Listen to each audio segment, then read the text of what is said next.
3 વર્ષ પહેલા હીરાભાઈ સોલંકી કે જે રાજુલાના ધારાસભ્ય છે એમણે પણ પોલીસને ચીમકી આપી હતી અને બોલીને ગયા હતા કે અહીંથી તમને ધમકી આપીને જાઉં છું કે તમારા પટ્ટા ઉતરી જશે।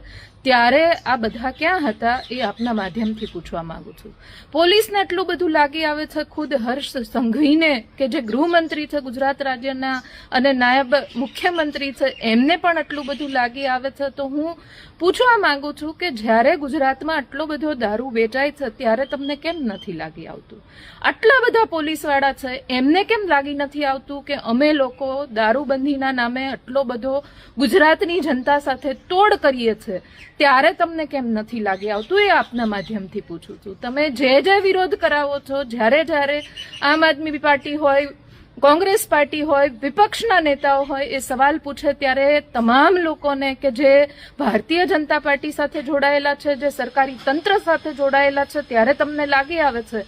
પણ આ જ વાક્યો જ્યારે ભારતીય જનતા પાર્ટીના આગેવાનો બોલે છે ત્યારે તમને નથી લાગી આવતું, ત્યારે તો તમે સામેથી પટ્ટા ઉતારીને કાઢવાની તૈયારી બતાવો છો। આ તમારી નપુસંકતા સાબિત કરી આપે છે કે તમને સાચું સાંભળવું પોસાતું નથી।